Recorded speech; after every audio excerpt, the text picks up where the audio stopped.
বাংলাদেশের বাইরে পৃথিবীর বিভিন্ন প্রান্তে যেখান থেকে চ্যানেল আই দেখছেন, আপনাদের সকলকে সাদর আমন্ত্রণ তৃতীয় মাত্রা দেখবার জন্য, সাম্প্রতিক নানা বিষয় নিয়ে কথা বলবার জন্য। আমার আজকের অতিথি ভাই বসা আছেন বাংলা দৈনিক বাংলাদেশ প্রতিদিন সম্পাদক নঈম নিজাম, এবং ডানে রয়েছেন বাংলাদেশ সুপ্রিম কোর্টের আইনজীবী ডক্টর তুহিন মালিক।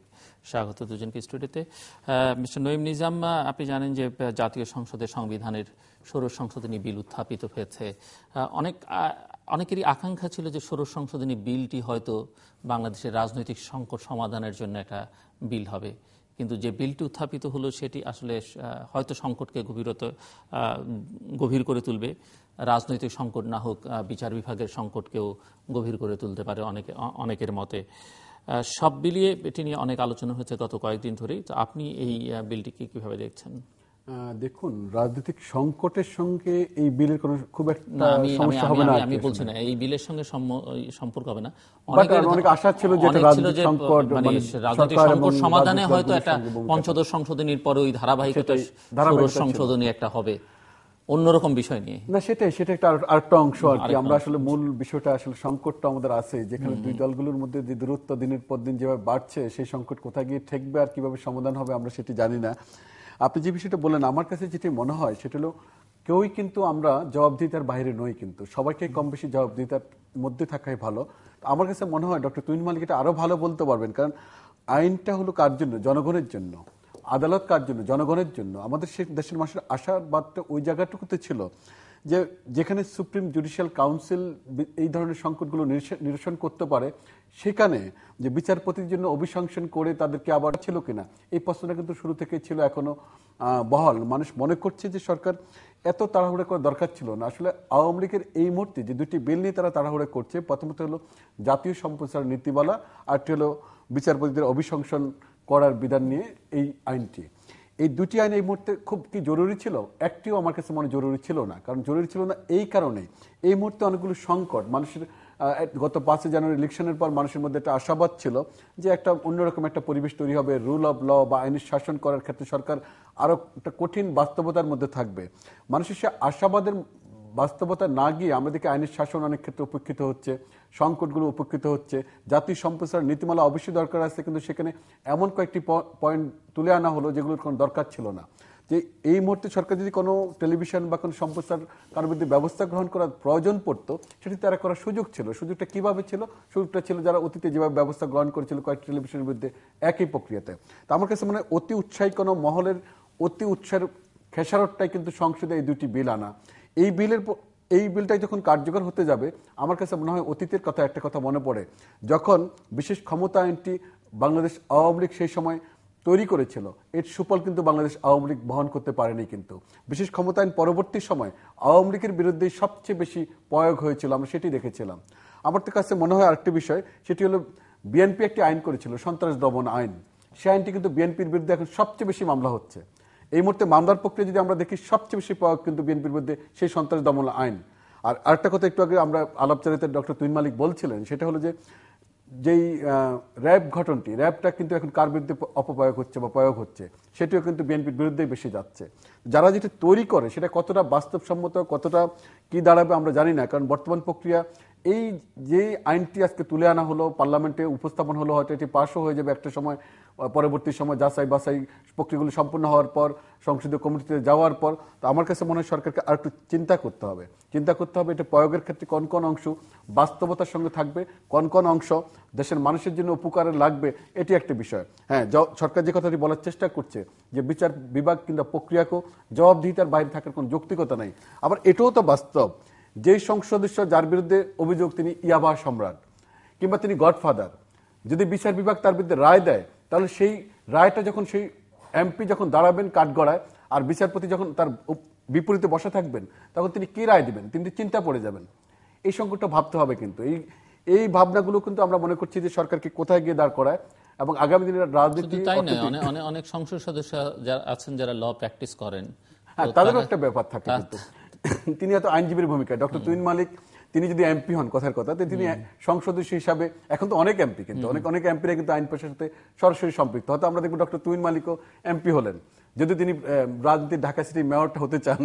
তারপরে বললাম, তখন তিনি দাঁড়াবেন আদালতে, ও পাশে যখন থাকবেন বিচারপতি, তিনি চিন্তা করবেন তিনি এই সংসদস্য আমাকে অভিশংসনের ক্ষমতা রাখেন, তিনি পার্লামেন্টে আমার বিরুদ্ধে একটা অনাস্থানের ক্ষমতা রাখেন, যদি অনাস্থা আনার জন্য পুরো সংসদকে একসঙ্গে একটা মেজরিটি অংশ 2/3 বেশি একাত্র হতে হবে বা একটা রায় দিতে হবে, অনেকগুলো বিষয় আছে সেটা। সেই বিষয়টি থাকলেও তারপর তো একটা মানুষের বাস্তবতাটা হলো কি, যিনি মানুষ, আমরা তো সবাই হিউম্যান বিইং। বা সরকারের কোনো মামলা আছে মানে যেটা খুব সরকারের সঙ্গে ঘনিষ্ঠভাবে সম্পর্কিত, সেক্ষেত্রে তো হুইপিংই যথেষ্ট। এর তো সকল 2/3 মেজরিটি তো একটা জাস্ট একটা সিগন্যাল দিলেই এনাফ। এখন তো সকল সংসদীয় সরকারি দলের, আপনি বিরোধী দল বলে তো এখন কোনো ব্যাপার নেই, সেখানে জাতীয় পার্টি কিন্তু এখন একত্র আপনি ধরতে পারেন সরকারের সাথে সম্পৃক্ত। জাতীয় পার্টি কিন্তু সরকারের বাইরের আরেকটি অংশ, পুরোপুরি বলা যাবে না, যদিও আশাদ সাহেব বলছেন আমরা মন্ত্রিসভা থেকে বেরিয়ে আসবো, তখন তারা বেরিয়ে আসতে আরেকটা কি দাঁড়ায় তখন সেটা আমাদের দেখার জন্য অপেক্ষা করতে হবে। তো বাস্তবতা হলো, আমি এটা বলে শেষ করছি, সেটা হলো যে জবাবদিহিতা অবশ্যই দরকার। আমরা মনে করি আমাদের প্রতিটি সেক্টরের, প্রতিটি প্রতিষ্ঠানের আমাদের জবাবদিহিতা থাকতে হবে, কিন্তু এমন কিছু করা ঠিক হবে না, এমন কিছুতে আমাদের যাওয়া ঠিক হবে না যেটা আগামী দিনে সাংবিধানিক সংকট নয়, দেশের সার্বিক আইনের ক্ষেত্রে বড় ধরনের একটা সংকট তৈরি করবে। আমাদের বিচার বিভাগকে আমরা স্বাধীনভাবে দেখতে চাই, আমাদের বিচার বিভাগকে আমরা সার্বভৌম অবস্থান দেখতে চাই, এবং বিচারপতিদের একটা শ্রদ্ধার যে আসনটুকু সেটি যেন অব্যাহত থাকে, সেটা ধরে রাখতে হবে। সেটা যদি ধরে রাখা না যায়, তাহলে এখন যে বিচার বিভাগ মানুষ যে আইনের জন্য যেখানে হাইকোর্ট সুপ্রিম কোর্টে গিয়ে দাঁড়ান, সেটা যদি তারা না দাঁড়াতে পারেন, মানুষের মনে যদি আশঙ্কা তৈরি হয় যে আমি আজকে হাইকোর্টে গেলে সুবিচার পাবো না, ন্যায় বিচার পাবো না, সেই জায়গাটুকু চিন্তা করতে হবে। তো এটা যদি করতে হয়, সরকারকে, আমার কাছে মনে হয় সরকারকে আর একটু ভাবতে হবে, এবং এই ভাবনার জায়গাটুকু যদি না করে, তাহলে এটার খেসারতটা কোথায় গিয়ে দাঁড়ায়, কে দেবে, কিভাবে দেবে, এটা একটা সময়ের ব্যাপার হয়ে দাঁড়াবে, এর বাইরে কিছু নয়। কিন্তু ডক্টর তুহিন মালিক, নঈম ভাই সঠিকই বলেছেন যে আইনটা এই শাসক দলের জন্য একটা বুমেরাং হয়ে দাঁড়াবে, এবং খুব নিশ্চিতভাবেই এটা হবে। এই কারণে যে সরকারের কোনো প্রয়োজন ছিল না উচ্চ আদালতকে বিলটি আপনি দেখেছেন এভাবে উত্তক্ত করার। একটা কারণ হচ্ছে যে এখন উচ্চ আদালত, নিম্ন আদালত তো সম্পূর্ণ নির্বাহী আদেশেই, যদিও ইন্ডিপেন্ডেন্স অফ জুডিশিয়ারি আমরা বলছি, কিন্তু টেলিফোনেই তো সব বিচার হচ্ছে, এটা দীর্ঘদিনের অভিযোগ। এবং লোয়ার জুডিশিয়ারি যেভাবে সরকারের পক্ষে কাজ করছে কিংবা সরকার নিয়ন্ত্রণ করছে, জনগণের আশা ভরসা কিন্তু টোটালি ছিল আপনার উচ্চ আদালতের উপর। এখন উচ্চ আদালতকে যদি এভাবে শৃঙ্খলিত করা হয় এবং উচ্চ আদালতের বিচারকদের ভাগ্য যদি এমপিদের হাতে চলে যায়, তো দেশে একটা মহাবিপর্যয় সৃষ্টি হবে। সরকার কেন করছে এটা আমার মাথায় আসে না, এই কারণে যে বর্তমানে হাইকোর্টে আমাদের প্রায় 100 জাজ আছেন, তার মধ্যে প্রায় 90-এর কাছাকাছি হবেন আওয়ামী লীগ মনা কিংবা আওয়ামী লীগ সময়ে নিয়োগপ্রাপ্ত। মানে এটা কখনোই সরকারের বিরুদ্ধে, নিয়োগপ্রাপ্তটা বলা ভালো, কারণ বিচারপতিদেরকে আমরা কোনো মনা বলাটা ঠিক হবে না। তো এরা কখনো সরকারের বিরুদ্ধে ক্ষতিকর এমন কোনো বিষয় আমরা দেখতে পাইনি। সরকার কেন ভীতে হবে? বাকি 10%-এর মতো যারা বিএনপির সময় কিংবা বিএনপি মনা, যদি আমরা সেভাবে, এটা সরকারের একটা বিরক্তি বোধহয়, মানে সর্বশেষ বিরক্তি যেটি লক্ষণীয় সেটি হচ্ছে নারায়ণগঞ্জের 7 খুনের পরে হাইকোর্টের যেই র‍্যাব সদস্যদের গ্রেফতারের আদেশ। বিএনপি মনা যারা আছেন 10% তারাও কিন্তু ওএসডির মতো, তাদেরকে এমন সব ডেড রেফারেন্স কেস দিয়ে দেওয়া হয়েছে, সিঙ্গেল বেঞ্চ দিয়ে দেওয়া হয়েছে, তাদের কোনো কাজ নেই। তো তারপরে সরকার কেন ভয় পাচ্ছে এই জাজদেরকে? যেটা আপনি বললেন সঠিকই বলেছেন, যে যখন ওই সিনিয়র বেঞ্চটায় যখন এরকম আদেশ হয়েছে, মাননীয় প্রধানমন্ত্রী তখন বললেন আমি হাইকোর্টকে পরোয়া করি না, কন্টেম্প হবে হোক, আমি পরোয়া করি না। তারপরেও কিন্তু আমাদের সুপ্রিম কোর্ট অত্যন্ত ধৈর্য সহকারে সংযমের পরিচয় দিয়েছে। যদিও আপনাদের মতো অনেক সাংবাদিক, অনেক শ্রদ্ধেয় লোককে দিনের পর দিন সারাদিন দাঁড়িয়ে থাকতে হয়েছে আদালত অবমাননার কেসে, কিন্তু এখানে কিন্তু আমাদের সুপ্রিম কোর্ট অনেক বড় শ্রদ্ধা এবং সংযম দেখিয়েছে মাননীয় প্রধানমন্ত্রীকে। তারপরেও কেন প্রয়োজন? তারপরেও প্রয়োজন যে কারণটা হচ্ছে যে রিসেন্ট সময়ে সরকারের নিয়োগপ্রাপ্ত এবং সরকারের সবাই যেটা আমরা বলা বলি করি, সরকার মনাই জাস্টিস আলতাফ হোসেন, উনাকে স্থায়ী করা হয়নি। স্থায়ী করা হয়নি তার অন্যতম কারণটা, এটা তো পরে প্রমাণই হয়ে গেল, যে যখন উনি হাইকোর্টে বিচারক ছিলেন, তখন এই স্পিকার, আজকে যিনি রাষ্ট্রপতি, তখন উনি স্পিকার ছিলেন, উনার এগেনস্টে উনি তখন রুলিং দিয়েছিলেন। এবং এটা ধরে নেওয়া হচ্ছে, আমাদের কোর্টে খুব গুঞ্জন আছে যে এই কারণে তাকে স্থায়ী করা হয়নি, বর্তমান রাষ্ট্রপতি তাকে স্থায়ী করেননি। এবং এই গুঞ্জন আরও স্পষ্ট হলো, এই আলতাফ সাহেব আবার 2টা রিট করেছেন তার এই প্রেসিডেন্ট এবং অন্যান্যদের এগেইনস্টে। তো এটা মোটামুটি সরকার যে খেলাটা খেলতে যাচ্ছে, এটা এবং আমার সেখানে দৃষ্টিতে আবার অন্য বিচারপতি বিব্রত বোধ করেছে। জি জি, অন্য বিচারপতি বিব্রত বোধ করেছেন। এটা খুব মানে কাঠামোটা যদি আমরা সেইভাবে ধরে নিই, সুপ্রিম কোর্টকেও যদি এই আঙ্গিকে চিন্তা করি, তাহলে আমাদের সর্বনাশের শেষ জায়গায় আমরা চলে এসেছি। তো আমি যেটা মনে করছি যে সরকার কিন্তু আসলে যেটা করছে সেটা কিন্তু আমরা চোখে দেখছি না।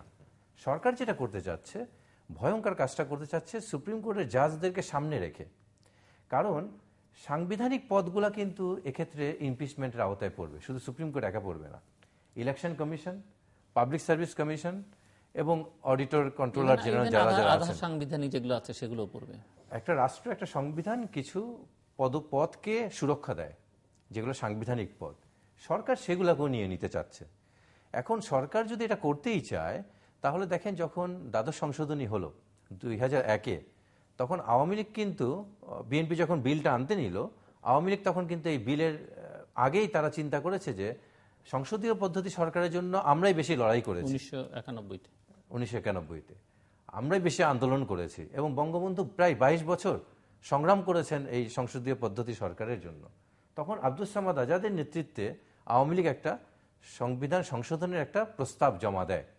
সেই প্রস্তাবের কোথাও আমি কিছুদিন আগে দেখেছি, 91-এর পার্লামেন্টে সেই প্রস্তাবের কোথাও 58 অনুচ্ছেদের আগে কোনো অনুচ্ছেদকে টাচ করা হয়নি।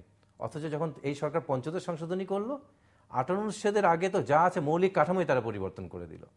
এখন যেটা বলা হচ্ছে, পঞ্চদশ সংশোধনী তারা এত চেঞ্জ করলো, কিন্তু 96 আর্টিকেলকে কিন্তু ধরা হয়নি। তখন তারা দলে ছিল, বিএনপি আওয়ামী লীগের যৌথ বৈঠক এবং যৌথভাবে পার্লামেন্টের সিদ্ধান্ত একসঙ্গেই তারা করেছিল, দুটি দলে কিন্তু। এবং দুটি দলের মধ্যে এই বিষয়ে একটা ঐক্য স্থাপন হয়েছিল পার্লামেন্টের ভিতরে, এবং দুই নেত্রীর আমরা বৈঠক দেখেছিলাম, পাশাপাশি বসে ছবি তোলা দেখেছিলাম, এবং এরপর দুটি দলের কিন্তু একাত্তর অনেকগুলো বৈঠক হয়েছিল সেই সময়। তারপরে কিন্তু আমাদের সংবিধানের একাদশ, দ্বাদশ সংশোধনী, দুটি সংশোধনী একমাত্র ঐক্যমতের ভিত্তিতে সেই সময়। আমি যেটা বলার চেষ্টা করছি যে আওয়ামী লীগ তার কখনোই তো এই বিষয়গুলোকে বলেনি, প্রকাশ করেনি। আজকে কেন জজ সাহেবদের ক্ষমতা, রুটি রুজি তাদের হাতে নিতে হবে? এটা উনি যেটা বললেন, বিলে কি দেখলেন আপনি? না, বিলে তো খুব মজার, যেমন প্রস্তাবনায় তারা বলেছে যে একই প্রতিষ্ঠানের ব্যক্তিরা যেহেতু একসাথে কাজকর্ম করে, সেহেতু তাদের হাতেই বিচারের ভার থাকা ঠিক না। তার মানে পুলিশে যারা অপকর্ম করছে, ইনভেস্টিগেশন তো পুলিশে করছে, আপনাদের দিয়ে তো করাচ্ছে না। ইভেন আপনার সরকারি কর্মচারী যারা অসাধারণ করছে, তাদের তদন্ত তো সরকারি কর্মচারী করছে, পার্লামেন্ট মেম্বারদের অসাধারণ। এটা একটা হাস্যকর বিষয় হয়ে দাঁড়াচ্ছে যে একটা অজুহাত তৈরি করতে হবে। বাঙালির আছে না, বাঙালির 3টা হাত, বাম হাত, ডান হাত, অজুহাত। এই অজুহাত দিয়েই, তৃতীয় হাত অজুহাত দিয়েই তারা আইনটাকে পাশ করতে চাচ্ছে। এটা অন্যতম কারণ। আমি আবার বলছি, নাঈম ভাই যেটা বললেন খুব ভালো পয়েন্টেই বলেছেন, যে 3টা জায়গায় সরকার অস্বস্তি বোধ করছে এত কিছু নেয়ার পরেও। সাংবিধানিকভাবে তারা এত শক্তিশালী হয়ে গেছে, কিন্তু সাংবিধানিক পদগুলোকে তারা একেবারেই তার অভিশংসনটা নিজে হাতে নিতে চাচ্ছে। দ্বিতীয় অভিশংসন বলবেন না অপসারণ বলবেন? এটাকে অপসারণ বলাই, আইনের ভাষায় অভিশংসন বললে এটাকে অপসারণ বলাটাই বেটার এই মুহূর্তে। দ্বিতীয়ত হচ্ছে যে রাষ্ট্রের চতুর্থ স্তম্ভ যেটা গণমাধ্যম, সেটা তো সরকার কিন্তু অলমোস্ট সব চ্যানেলই কম বেশি সরকারের পক্ষের, সমস্ত পত্রিকাও। তারপর তারা ভয় পাচ্ছে যে তাকেও তারা কন্ট্রোলে করতে হবে। এখন তাদের একটা গীতিমালা প্রয়োজন, এই জন্যই তারা নীতিমালা করছে। এবং কিরকম হাস্যকর কাজ করছে যে আইন শৃঙ্খলা বাহিনীকে নিয়ে হাস্যকর কোনো বক্তব্য কিংবা ছবি ছাপা যাবে না। এখন রাস্তায় একটা পুলিশ কনস্টেবল একটা হাস্যকর কাজ করবে, আমি হাসতে পারবো না, এটাও আপনি আইনে বাধা করে দেওয়া হয়েছে। রাজনৈতিক নিপীড়নের প্রতিবাদকে আপনি ছাপাতে পারবেন না, এটাকে আপনার দ্বন্দ্ব সহকারে এটাকে বারণ করা হচ্ছে। বিদেশের বন্ধুদের নিয়ে তো কিছু বলাই যাবে না। বিদেশি বন্ধুরা আসছে, তারা নিচ্ছে, কি নিচ্ছে, কে দিচ্ছে, কেন দিচ্ছে, কতটুক দিচ্ছে, কাকে দিচ্ছে, কিভাবে দিচ্ছে, এই কোনো প্রশ্নই রাখা যাবে না গণমাধ্যম নীতিমালাতে। এটা তো একটা এই যে ভুতুরে একটা কাঠামো করে ফেলা হয়েছে। এটার অন্যতম কারণ হচ্ছে যে যারা এটা করছে, বিশেষ করে আমাদের তথ্যমন্ত্রী, উনি তো একটা ভিন্ন দল থেকে এসছেন। এই দলের মধ্যে দুই দলের মাঝখানে পড়ে উনি যেরকম মন্ত্রী হয়েছেন, ধরেন আমাদের যেমন বানরের মাথায় 2টা মস্তিষ্ক থাকে, 2টা মগজ। একটা মগজ দিয়ে সে সারা শরীরটাকে কন্ট্রোল করে, আর আরেকটা মগজ শুধুমাত্র রেখে দেয় তার লেজটাকে কন্ট্রোল করার জন্য। তো আমার তো মনে হয় যিনি নীতিমালাটা করেছেন এবং আইনটা করছেন, তারা মনে হয় 2টো লেজই, তারা 2টো মস্তিষ্কই তারা লেজ কন্ট্রোলের জন্য করছে। এবং দুটো মগজ দিয়ে তারা লেজটাকেই নাচাচ্ছে। তো সমস্যা যখন এত ভয়াবহ তারা করে ফেলছে, এখন আপনি তারা যেটা চোখে দেখছে সেই চোখে দেখা তো দেখা না। এখন আমাদের সরকারের অবস্থা হয়ে গেছে মৌমাছির মতো। মৌমাছি যেমন ফুলে ফুলে যায় এবং প্রত্যেকটা ফুলেই কিন্তু সে থাকে, সে কিন্তু ফুল থেকে মধু নেয়, কোনোদিন ফুল থেকে বিষ নেয় না। কিন্তু যে ফুল থেকে মধু নেয়, কিন্তু তার পুরো মৌমাছির পুরো শরীরটা জুড়েই থাকে কিন্তু বিষ। এই বিষটা সে প্রয়োগ করে তখনই যখন প্রতিপক্ষ তাকে আঘাত করে, এই প্রতিপক্ষকে সে হুলটা ফুটিয়ে দেয়, পুরো বিষটা ঢেলে দেয়। এই সরকারের মন্ত্রীদের অবস্থাও তাই হয়েছে, যে আপনি কোনোভাবে কোনো সমালোচনাকে তারা সামনেই আনতে দিতে চাচ্ছে না। এই সমালোচকরা তাদের কাছে সবচেয়ে বড় শত্রু। কিন্তু সমালোচনা মাধ্যমে যে এই আইনটাকে যদি আপনি আনতে পারতেন, এটা নিয়ে যদি আলোচনা করতে পারেন, অনেক জাস্টিসরা আছেন, রিটায়ার্ড জাস্টিসরা আছেন, জ্যেষ্ঠ আইনজীবীরা আছেন, যে কি পদ্ধতিতে আইনটা করা যেতে পারে, আসলে অভিসংযোজন প্রয়োজন আছে কিনা, যেটা 15 অ্যামেন্ডমেন্টে দেখা গেছে, কারো কথাই তো তারা শুনেনি। যে দেখেন, চাণক্যের একটা শ্লোক আছে, চাণক্যের শ্লোকটা হচ্ছে যে দুধ পান করার ফলে সাপের শুধু বিষই বৃদ্ধি পায়, তেমনি মূর্খদের যতই আপনি সদ উপদেশ দেন না কেন, তাতে তারা ক্ষুব্ধই হয়, তারা এটা কোনো কাজ করবে না। যখনই আপনি সমালোচনা করবেন, তারা কিন্তু এটাতে আপনার সদ উপদেশ নিবে না, তারা ক্ষুব্ধ হবে। যার ফলশ্রুতিতে যে আজকে দেশটাকে তারা এমন পর্যায়ে নিয়ে গেছে যে আপনি সাংবাদিক বলেন, অন্যান্য শ্রেণীর লোকজন, কাউকেই সরকার কোনোভাবে তোয়াক্কা করছে না কিংবা আমলে নিচ্ছে না। আর রাষ্ট্রীয় চরিত্র কিন্তু বদল করে ফেলেছে। আমাদের রাষ্ট্রীয় চরিত্র এমন হয়ে গেছে, এখন মাথার চেয়ে পায়ের কদরটা বেড়ে গেছে। জিল্লুর ভাই, মাথার চেয়ে পায়ের কদরটা এমনভাবে বেড়েছে, সবাই পদোন্নতির জন্য ব্যস্ত হয়ে গেছে, কিন্তু মাথার যে অবনতি হচ্ছে সেদিকে কিন্তু কারোই দৃষ্টি নেই। এবং গণতন্ত্রের যে সংজ্ঞা বাংলাদেশে আছে, যে গণতন্ত্রের যে সংজ্ঞা আমরা বলছি যে for the people, by the people, of the people, এখানে দেখেন তিনটা শব্দের মধ্যেই কমন একটা শব্দ আছে, people. By the people, for the people, of the people. বাংলাদেশের এই সবই আছে, শুধু পিপলটা নাই। গণতন্ত্রে এই পিপলটাই নাই। আমি যেটা যোগ করলাম যে একটি প্রশ্ন আমি ওই যে ষোড়শ সংশোধনী সম্পর্কে আনতে চাই, যে সরকারের দিক থেকে সবসময় বলা হয় যে 72-এর সংবিধানে ফেরত, আসলে ফেরত তো যাওয়া সম্ভব হয় না, যাওয়া পঞ্চদশ সংশোধনে যেতে পারেন এবং তারা যেতেও পারবেন না, সম্ভব নয় সবকিছু নিয়ে সম্ভব কিনা তারা চেষ্টা করে দেখতে পারেন, কিন্তু তারা যেতে পারবেন কিনা সেটি তারাই বলতে পারবে।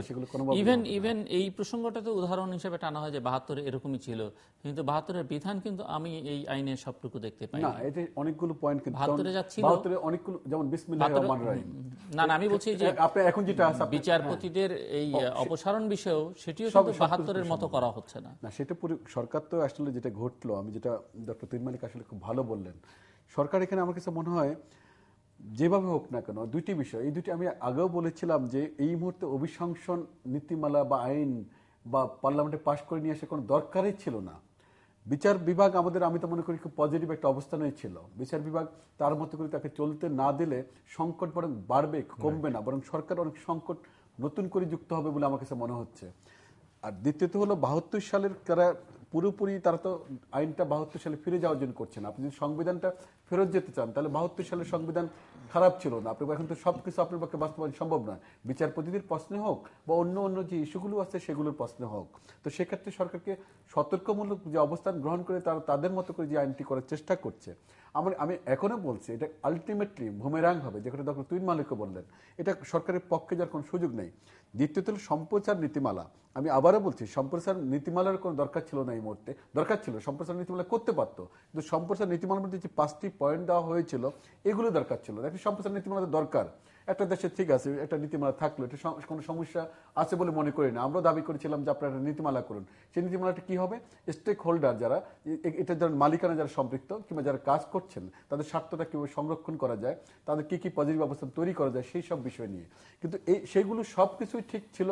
সেই দুটি পয়েন্ট কিন্তু নেই। কিন্তু কি করে স্টেক হোল্ডারদের স্বার্থ সংরক্ষণ হবে, কি করে কর্মকর্তা, সাংবাদিক, কলা কুশলী শিল্পীরা কাজ করবেন, তাদের ক্ষেত্রে কি দাঁড়াবে, সেই বিষয়ে কোনো দিক নির্দেশনা আমরা দেখতে পাই না এই নীতিমালার মধ্যে। বাকি অনেকগুলো ভালো ভালো পয়েন্ট আছে। রাষ্ট্রের প্রতি সবাই আমরা এমনিতে দায়বদ্ধ, রাষ্ট্রের বাইরে কি কারো যাওয়ার সুযোগ আছে? আমরা যখন ইরাক ওয়ার দেখি, আমরা কি দেখি, মার্কিন যুক্তরাষ্ট্রের যে মিডিয়া তারা কিন্তু তখন তার দেশের বিপক্ষে যায় না। কিন্তু এমনকি আফগান ওয়ারের সময় আমরা দেখি কি সেখানে কিন্তু মার্কিন যুক্তরাষ্ট্রের মিডিয়া তার বিপক্ষে যাচ্ছে না। এই পশ্চিমা দেশগুলোর প্রত্যেকটা দেশেই সেটা আমরা দেখি।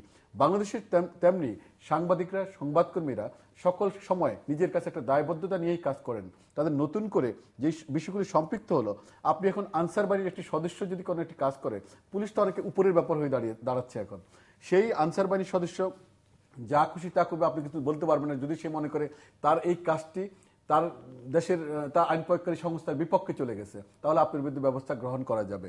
যদি মার্কিন যুক্তরাষ্ট্রের সঙ্গে আপনি মনে করেন যে মার্কিন যুক্তরাষ্ট্র আমার বন্ধু রাষ্ট্র, কিংবা সিরিয়া আমার বন্ধু রাষ্ট্র, তার এই নীতিমালা আমরা এখানে বসে বসে সমালোচনা করি, কিংবা আমরা ইউরোপের কোনো দেশের সমালোচনা করি, সেক্ষেত্রে যদি সরকার মনে করে যে একটা বন্ধু রাষ্ট্রের সঙ্গে, যুক্তরাষ্ট্রের সঙ্গে আমার সম্পর্কের অবনতি ঘটবে, এই বক্তব্যের কারণে সেখানে ব্যবস্থা গ্রহণ করা যাবে। যদি আমি এখন বলি যে আমার গঙ্গার পানির কি সংকট সমাধান হলো, কিংবা বর্ডার কিলিং কি কারণে বন্ধ হচ্ছে না, সেই কারণে বলবো যে বন্ধু রাষ্ট্রের সঙ্গে আমার সম্পর্ক নষ্ট হতে পারে। এমনকি পাকিস্তান প্রশ্ন যদি কোনো সরকার মনে করে যে আমি পাকিস্তানের মনোভাব সম্পন্ন একাত্ম নিয়ে সমালোচনা বেশি হচ্ছে, এতে পাকিস্তানের সঙ্গে সম্পর্ক নষ্ট হওয়ার আশঙ্কা আছে, সেখানে কিন্তু ধরার সুযোগ থেকে যাচ্ছে। এখানে এই যে পয়েন্টগুলো, আরো কয়েকটি পয়েন্ট আছে, সেক্ষেত্রে এই পয়েন্টগুলো কিন্তু আমার কাছে মনে হলো যে এগুলো উদ্দেশ্যমূলক। যেমন একজন যদি মনে করে তার মানহানি হলো, মানহানির সংজ্ঞাটা কি, কিংবা আপনি অনেকগুলো দৃশ্য দেখানো যাবে না যেতে সরকারের বিরুদ্ধে অবস্থান হতে পারে। এখন আপনি যদি দেখান একটা হরতাল অবরোধের কোনো ভিডিও ফুটেজ দেখান, সে ব্যাপারে আপনার বিরুদ্ধে ব্যবস্থা গ্রহণ করা যাবে। কিংবা আপনি যদি মানহানি কোনো একজন সংসদের সদস্য যিনি মানুষকে পুড়িয়ে মারছেন, কিংবা তিনি কোনো একটা অপকর্মের সাথে সম্পৃক্ত হচ্ছেন, তার বিপক্ষে যদি আপনি সমালোচনা করেন কিংবা আপনি কোনো ভিডিও ফুটেজ দেখেন, আপনার বিরুদ্ধে ব্যবস্থা গ্রহণ করা যাবে। এই যে একটা অবস্থানটা, এটা কোনো দরকার ছিল না। এই আইনটি এমন কি তাড়াহুড়ো করে তৈরি করার কি প্রয়োজন ছিল? এমনিতে তো যে একটা অবস্থান ছিল, সরকার যদি যখন চেষ্টা করতো, চাইতো যে কোনো মিডিয়ার বিরুদ্ধে ব্যবস্থা গ্রহণ করার একটা তো সরকারের ছিল। তো আপনি যখন চ্যানেল 1 বন্ধ করলেন, কিংবা আপনি দিগন্ত টিভি যখন বন্ধ করলেন, কোন আইনে করলেন? নিশ্চয়ই একটা আইন ছিল। আপনার অত্যন্ত শক্তিশালী সরকার যেটি করতে পারতো, হ্যাঁ ওকে সম্প্রচার নীতিমালা করব, একটা কমিশন আগে তৈরি করে দিতে পারতো। সেই কমিশন তৈরি করতে কিভাবে নীতিমালা হবে এবং নীতিমালার প্রক্রিয়াটা কি হবে, এখানে স্টেক হোল্ডারদের স্বার্থ কিভাবে সংরক্ষণ হবে, শিল্পী কলা কৌশলীদের স্বার্থ কিভাবে সংরক্ষণ হবে, সে প্রক্রিয়াটি করতে পারতো। তা না করে যেটি একটা লেজগুবরের অবস্থান, আমার কাছে মনে হয় মাঝে মধ্যে এই যে অভিশংসন, বিচারপতিদের অভিশংসন কিংবা সম্প্রচার নীতিমালা, কোনো একটি মহল, কোনো একটি প্রক্রিয়া, যেহেতু দেশে এখন কোনো ইস্যু নেই, দেশে এই মুহূর্তে কোনো সংকট নেই, দেশে এই মুহূর্তে একটা স্বাভাবিক একটা অবস্থা বিরাজ করছে, এই পরিবেশটাকে একটা অস্বাভাবিক করার জন্যই সরকারের ভিতরে কোনো সরকারের ভিতরে কোনো অংশ, সরকারের ভিতরে যারা সুদূর প্রসারী কোনো চিন্তার থেকে সরকারকে একটা অন্যরকম একটা অবস্থা ঠেলে দিতে চায়, তাদের কর্মকাণ্ড হলো এগুলো। এবং এই দুটি বিষয়কে আমি একই দৃষ্টিতে দেখছি। আমি মনে করছি এই দুটি বিষয়, অভিশংসন এবং সম্প্রচার নীতিমালা, এবং অহেতুক তৈরি করা একটা বিতর্ক, এবং এই বিতর্ক সরকারের ভিতরে অংশ থেকে করা। আরেকটি বিষয় যেটা আমরা আরেকটা বলতে চাচ্ছি, মানুষ আসলে আইনগুলো কার জন্য হবে? আইন তো জনগণের স্বার্থের জন্য। আমি আবারও বললাম যে জনগণের স্বার্থের বাইরে তো কোনো যাওয়ার সুযোগ নেই। আমি শেষ করছি এটা বলে যে জনস্বার্থ পরিপন্থী কোনো অবস্থান গ্রহণ করার পরিণতি কখনো ভালো হয় না। আমরা একটা পজিটিভ অবস্থান দেখতে চাই, আমরা একটা উন্নত সমৃদ্ধ বাংলাদেশ। আরেকটা প্রসঙ্গ টানতে চাই যে বাংলাদেশে এখন লক্ষ্য করা যাচ্ছে ক্রমশ রাজাকারের সংখ্যা বৃদ্ধি পাচ্ছে। তো প্রশ্ন হচ্ছে তাহলে মুক্তিযুদ্ধ করলো কে বা কারা?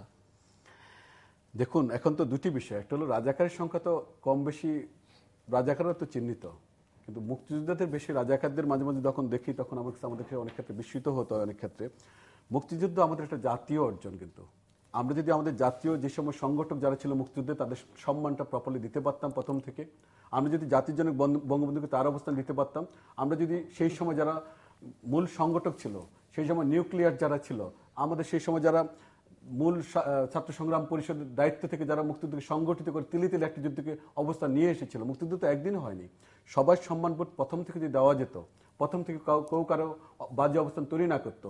আপনি যদি আরেকটা হিসাব করে দেখেন, হাসান হাফিজুর রহমান সম্পাদিত মুক্তিযুদ্ধের দলিল খণ্ড, সেটি কোন আমলে তৈরি? জিয়াউর রহমানের আমলে তৈরি ছিল।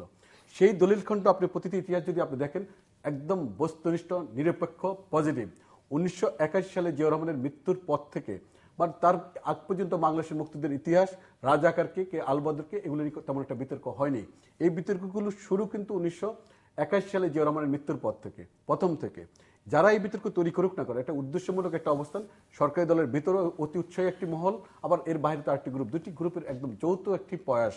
এই মুহূর্তে এই প্রক্রিয়াগুলি তৈরি হয় আগামী দিনে আমি তো মনে করি এটা আগামী দিনে একটা ভয়াবহ একটা অবস্থা তৈরি হবে। আমরা মুক্তিযুদ্ধের সঠিক ইতিহাস দেখতে চাই। আপনি যদি বঙ্গবন্ধুর জায়গাতে আবার আসমর হবের অবস্থানকে আপনি কি করে খাটো করে দেখবেন? আপনি তোফায়েল আহমেদের অবদানকে কি করে অস্বীকার করবেন? নূর আলম সিদ্দিকের অবদানকে কি করে অস্বীকার করবেন? আপনি চার জাতীয় নেতা আমাদের আব্দুল কুদ্দুস মাকনের অবদান কি করে অস্বীকার করবেন? সিরাজুল আলম খান যখন একটা বিশাল অবস্থান তৈরি করেছিল সেই সময়, তার একটা বিশাল সংগঠক ভূমিকা পালন করেছিল। আমরা কি তার অবদানকে স্বীকার করেছি? কখনো করছি না। আপনি জাতীয় পতাকা তো বাংলাদেশের অনেক আগে তৈরি হয়েছিল, বাংলাদেশের জাতীয় সঙ্গীত অনেক আগে তৈরি হয়েছিল। তো এই বিষয়গুলো যারা সম্পৃক্ত ছিল, যে সেই সব ইতিহাস যদি সঠিকভাবে আসতো, তাহলে আজকে হঠাৎ করে নানা রকম গুজব, নানা রকম ভিত্তিহীন বক্তব্য উঠে আসতো না, এবং রাজাকারকে, মুক্তিযোদ্ধাকে, এই প্রক্রিয়াগুলো এখন তৈরি হতো না। এগুলো আসলে সবকিছুর ইতিহাস তার গতিতেই তাকে চলতে দিতে হবে। ডক্টর তহিদ মালিক, কেন প্রশ্নটা করলাম নিশ্চয়ই বুঝতে পারছি। জি জি, আপনি যেটা বলেছেন যে বর্তমানে একজন রাজাকার এখন বৃদ্ধি পেয়েছে। না, আমি বলছি ক্রমশ রাজাকারের সংখ্যা বৃদ্ধি পাচ্ছে দেশে।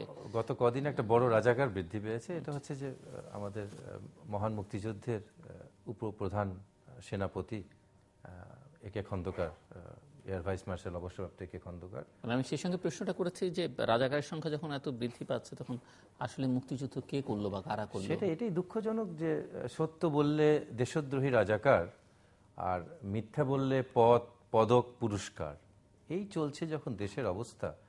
উনার মতো মানুষকে যখন পাকিস্তানের চর কিংবা আইএসআই এর চর বলা হয়, এতে হয়তো আওয়ামী লীগের ক্ষোভটা প্রশমন হয়, কিন্তু তাতে কিন্তু মুক্তিযুদ্ধকে তারা বিতর্কিত করে। এই দায় কিন্তু আওয়ামী লীগকে নিতে হবে। মুক্তিযুদ্ধকে যখন ছোট করা হচ্ছে, মুক্তিযুদ্ধের উপসেনাপতি যাকে বঙ্গবন্ধু যাকে সম্মান দিয়ে বীরুত্তম খেতাব দিয়েছেন, তাকে যখন রাজাকার বানানো হচ্ছে, দেশদ্রোহী বানানো হচ্ছে, তাতে কিন্তু বঙ্গবন্ধু, মুক্তিযুদ্ধ, স্বাধীনতা সবকিছুকে কিন্তু এই দলটা ছোট করছে। এখন তো কারোই সাহস নেই সত্য কথা লেখার, বলার। জেনারেল শফিউল্লাহ সাহেবের কি এই সৎসাহস আছে? এই বয়সে উনি এই রিস্ক নেবেন কিছু লিখে সরকারের বিরাগভাজন হওয়ার? কিংবা সরকারে যারা প্রধানমন্ত্রী উপদেষ্টা রয়েছেন, সরকারের বিরাগভাজন হতে লিখতেই হবে কেন? আমি বলছি সরকারের বিরাগভাজন হওয়া বা এমন কোন উদ্দেশ্য নিয়ে তো লেখা ঠিক হবে না। আমাদের যখনই কিছু লেখা হয় কারো না কারোর বিরুদ্ধে যায়। দেখেন, একটা খুব দুঃখজনক যে মওদুদ সাহেব, ব্যারিস্টার মওদুদ সাহেব বেশ অসংখ্য বই লিখেছেন, এবং প্রত্যেকটা বই অসংখ্যবার তার কোনো না কোনো কথায় কিন্তু বিএনপি, খালেদা জিয়া, জিয়াউর রহমান, ইভেন তারেক জিয়ার বিপক্ষে গেছে। কই, মওদুদকে তো এরকম হেনস্থা হতে হয়নি, তার বই তো পোড়ানো হয়নি, তাকে তো রাজাকার কিংবা দেশদ্রোহী বলে আখ্যায়িত করা হয়নি। কারণ আওয়ামী লীগের সর্বশেষ বইয়ের পরে কিছুটা হেনস্থা হয়েছে। তাদের যে এই শ্রদ্ধা বোধ নেই মানুষকে, এবং একটা এরকম লোককে, কারণ তারা তো প্রধানমন্ত্রী যারা উপদেষ্টা আছেন, ধরেন এইচ.টি. ইমাম কি সাহস হবে কিছু লেখার? কারণ উনি খন্দকার মোস্তাকের মন্ত্রিসভার বিন্যাসে উনার নাম যুক্ত আছে। আপনি শপথ গ্রহণে আমি সরাসরি পরিচালনা করিয়েছেন, স্বেচ্ছায় গিয়েছিলেন, ব্যারিস্টার মওদুদের ভাইরা ভাই আমাদের তৌফিক ইলাহি সাহেব, উনিও একজন উপদেষ্টা, বীর মুক্তিযোদ্ধা, তো একজন আমলাও তো উনি। তো উনার পক্ষে কি একজন আমলা তো উনি বোঝেন যে এই মুহূর্তে কার বিপক্ষে লেখা, কার পক্ষে লেখা সম্ভব কিনা। যেটা নঈম ভাইয়া বললেন যে মুক্তিযুদ্ধে যে মহানায়করা ছিলেন, এর মধ্যে ধরেন নূরে আলম সিদ্দিকীতে একেবারেই আওয়ামী লীগের বিরাগভাজন হয়ে গেছেন।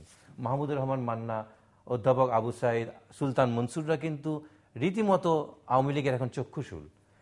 আর বঙ্গবীর কাদের সিদ্দিকীতে অলমোস্ট তারা 90 রাজাকার বলেই দিয়েছে। শাহজাহান সিরাজ অসুস্থ আছেন, উনি সুস্থ থাকলেও বোধহয় খুব একটা লাভ হতো না আমাদের ইতিহাস রচনায়। আসম আব্দুর রব একসময় ঐক্যমত সরকারের, এই হাসিনার ঐক্যমত সরকারের কিন্তু মন্ত্রী ছিলেন, কিন্তু হাসিনা সরকারের বিরুদ্ধে কথা বলতে গিয়ে তিনিও কিন্তু বড় ধরনের শত্রু পরিণত হলেন। আর তাজউদ্দিন সাহেব, যিনি কিংবদন্তি, যিনি এই দেশের মুক্তিযুদ্ধের সংগঠক, ওনাকে তো মুজিব বাহিনী হত্যা করতে চেয়েছিল, তার মেয়ে এটা বই প্রকাশ করেছেন। এই খন্দকার মোশতাকের ক্যাবিনেটে 19 জন যারা বাকশালের মন্ত্রী শপথ নিয়েছিলেন, যারা ওই সময় তাদের নেতার লাশের উপর দিয়ে শপথ নিয়েছেন এবং যারা গর্তে লুকিয়েছিলেন, তারাই কিন্তু আজকে বীর দর্পে গলাবাজি করছে। আর যারা প্রকৃত প্রস্তাবে সেই দিন অকুতভয় ছিলেন, তারাই কিন্তু আজকে কোণঠাসা। ডক্টর কামাল হোসেন, ব্যারিস্টার আমির ইসলাম সাহেব, যারা মুক্তিযুদ্ধের ইতিহাস লিখতে পারে, যারা সংবিধানের সাথে যুক্ত, মুক্তিযুদ্ধের স্বাধীনতা ঘোষণাপত্রের সাথে যারা যুক্ত, যারা স্বাধীনতা আন্দোলনের সাথে যুক্ত, তারা কিন্তু আজকে ইতিহাস লেখার মধ্যেও নাই, আমি আপনার যোগ করছি। কিন্তু এখানে যেটা একে খন্দকার যে কাণ্ডটি করলেন এটা কিন্তু দুঃখজনক। আমি একে খন্দকার প্রতি সম্মান রেখে বলছি। তিনি 3টি কাজ করলেন, কি কারণে করলেন আমি জানি না। কোন একটা মহল কাকে পরিচিত করলো না করলো, মুক্তিযুদ্ধের ইতিহাসটা মনে হয় আমি আপনাকে কয়েকটা পয়েন্ট বলি। আমি বলছি যে কোন মহলের প্ররোচনায় তিনি করেছেন, এটি মনে হয় ওনার ব্যক্তিগত ক্ষোভও থাকতে পারে। কারণ দুটি কারণে তার সঙ্গে শেখ হাসিনার সম্পর্ক নষ্ট হয়েছিল। 1998 সালে তিনি প্রথম মন্ত্রী হওয়ার আগ্রহ ব্যক্ত যখন করেছিলেন তখন একবার সম্পর্ক নষ্ট হয়েছিল, পরে আবার ঠিক হয়েছিল। 2008 সালে ইলেকশনে অংশ নিলেন, তারপরে 5টি বছর মন্ত্রী ছিলেন। একে খন্দকার সাহেব কিন্তু সকল সরকারের আমলে সুবিধাভোগী। তিনি জিয়াউর রহমানের আমলে ছিলেন রাষ্ট্রদূত, তিনি এরশাদ সাহেবের আমলে মিনিস্টার ছিলেন, অ্যাডভাইজার ছিলেন। তিনি আবার সকল সরকারের আমলে এমন কোন সরকার নেই তিনি সুবিধাভোগ করেননি। আমি সেই মানুষটার প্রতি সম্মান রেখে বলছি, একজন মুক্তিযুদ্ধের একটা বীর নায়ক হিসাবে। তিনি মুজিব বাহিনীকে তিনি কলঙ্কিত করেছেন। মুজিব বাহিনীর একটা কন্ট্রিবিউশন ছিল, সেখানে কারা ছিলেন? সেখানে সিরাজ আলম খান ছিলেন, সেখানে আসম আব্দুর রব ছিলেন, তোফায়েল আহমেদ ছিলেন, শাহজাহান সিরাজ ছিলেন, যে নামগুলো ডক্টর তুহিন মালিক বলছিলেন, আব্দুল কুদ্দুস মাখন ছিলেন। তারা কিন্তু মুক্তিযুদ্ধকে সংগঠিত করার ক্ষেত্রে হঠাৎ করে তো মুক্তিযুদ্ধ হয় নাই। আপনি মুক্তিযুদ্ধ আপনি দীর্ঘ একটা প্রক্রিয়া, 52 ভাষা আন্দোলনকে আপনি বাদ দেবেন কি করে? আপনি 54 যুক্তফ্রন্ট ইলেকশনকে বাদ দেবেন কি করে? 6 দফাকে আপনি বাদ দেবেন কি করে? 69 গণঅভ্যুত্থানকে 70 ইলেকশনকে বাদ দেবেন কি করে? এই প্রক্রিয়া না, কিন্তু প্রশ্নটা ওখান থেকে মুজিব বাহিনীর প্রসঙ্গ, মুজিব বাহিনীর প্রসঙ্গ না, পুরো মুক্তিযুদ্ধটাকে তিনি রাজনীতিবিদদেরকে খাটো করেছেন লাইনে লাইনে। আমি বইটি পড়েছি, তিনি রাজনীতিবিদদের খাটো করেছেন। এবং আপনি দেখেন রাজনীতিবিদদের কোনো কন্ট্রিবিউশন নাই, রাজনীতির কোনো অবদান নাই, এই ধরনের সরাসরি কমেন্ট আছে আমি জায়গায় জায়গায়। মুজিব বাহিনীকে তিনি লুটপাটকারী বলেছেন, আজব একটা ব্যাপার। মুজিব বাহিনীর কি কন্ট্রিবিউশন? বিএলএফ যদি না হতো, নিউক্লিয়ার যদি গঠন না হতো, আজ তো সেই সময় ছাত্র নেতৃত্ব, যুব নেতৃত্ব মুক্তিযুদ্ধকে এগিয়ে না নিত। মুক্তিযুদ্ধকে উনি আসমান থেকে এসে যুদ্ধ শুরু করলেন, তারা কি কেউ না কেউ সংগঠিত করেছে? যেই করুক, যেভাবে করুক, একটা প্রক্রিয়া না। তিনি 7 মার্চ নিয়ে যে বক্তব্যগুলো রাখলেন এটিও একটি বিভ্রান্তিকর একটা অবস্থান। 7 মার্চে তিনি বললেন কোন রকম কিছু আসে নাই। আরে তিনি তো বললেন আমি তো হুকুম দেবার নাও পারি, তিনি তো বললেন স্পেসিফিক আমি তো হুকুম দেবার নাও পারি, যার যা আছে ঝাঁপিয়ে পড়তে হবে। অনেকগুলো পয়েন্ট ছিল। 7 মার্চ সারা পৃথিবীতে দুনিয়ায় কাঁপানোর ভাষণের একটি ছিল 7 মার্চ। সেই 7 মার্চকে নিয়ে তিনি যেসব মন্তব্য করলেন, একটা দুঃখজনক একটি বিষয়। আমার কাছে লজ্জা লাগছে যে মানুষটির কাছে এত সম্মান শ্রদ্ধা আমরা করতাম। দ্বিতীয়ত তিনি যে কাণ্ডগুলো করলেন এখনো আমার কাছে, আমি জানি না কি কারণে তিনি করলেন। তিনি স্বাধীনতার প্রক্রিয়া, বঙ্গবন্ধুর অবস্থান সেটাকে খাটো করলেন। তাজউদ্দিন সাহেবের জীবনে তার জীবিত থাকার সময় বঙ্গবন্ধুকে খাটো করে কোনো অবস্থান গ্রহণ করেনি। তিনি মাইদুল হাসানকে কোট করে কিংবা নিজের একটা অবস্থান শো করার জন্য দুটি মিলিয়ে নিজের ব্যক্তিগত ব্যাখ্যাগুলো তুলে এনে বঙ্গবন্ধু তাজউদ্দিন কেউ কারো দুজন দুই রকম ছিলেন, দুজন দুটি জায়গায়। বঙ্গবন্ধুর পক্ষেই কিন্তু মুক্তিযুদ্ধ পরিচালিত করেছিলেন তাজউদ্দিন, মহান মুক্তিযুদ্ধ একটা বড় অবস্থান তৈরি করেছিলেন। এবং তাজউদ্দিন তার মৃত্যুর আগেও যখন তাজউদ্দিনের রিপির বইতে সেটা কিন্তু স্পষ্ট আছে, শারমিনের বইতে, সেখানে স্পষ্টভাবে তিনিও লিখলেন যে যখন তাজউদ্দিন সাহেব বঙ্গবন্ধুর মৃত্যুর পর যখন তাজউদ্দিন সাহেবকে তার বাড়িতে আটক করতে আসলো, তার আগে তিনি তার পরিবারকে মন্তব্য করেছিলেন যে দেখুন আমার খারাপ লাগছে, হয়তো বঙ্গবন্ধু জেনে যেতে পারলো না যে আমি তার কতটা কাছের মানুষ, কতটা বিশ্বস্ত লোক ছিলাম। এবং তিনি হয়তো মনে করলেন কি ব্যাপার, তাজউদ্দিন আমার বাড়িতে সৈন্য পাঠালো না তো।